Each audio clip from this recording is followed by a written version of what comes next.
স্বপ্ন বড় হলে পথও বড় হয়, তাই ছোট পথে চিন্তা না করে মাথা উঁচু করে এগিয়ে যেতে হবে।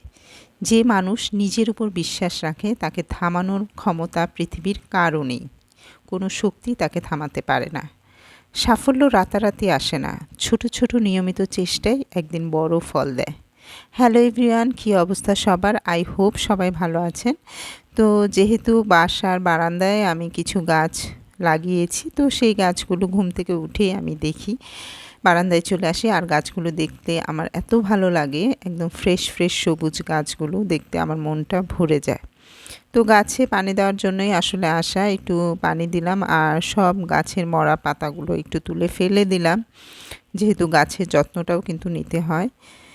তো অনেক কাজকর্ম থাকে ঘরের ভেতরে, আসলে ওইভাবে নিতে পারি না, তো যতটুকু পারি চেষ্টা করি নেয়ার।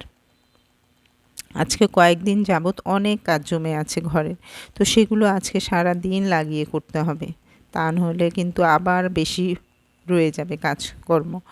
তো সারাদিন অনেক ব্যস্ত থাকার পরেও সন্ধ্যার সময় তো আরও ব্যস্ত থাকতে হবে, কারণ মেয়েদের বলেছিলাম যে আজকে ফুচকা বানিয়ে দিব।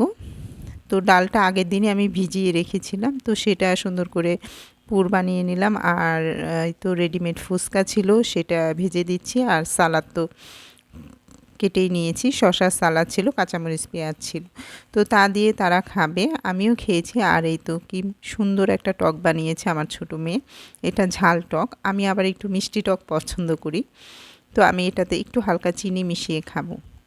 তো সবাই ভালো থাকবেন। আমার ভিডিওটি যদি ভালো লেগে থাকে অবশ্যই লাইক কমেন্ট করতে ভুলবেন না। আল্লাহ হাফেজ।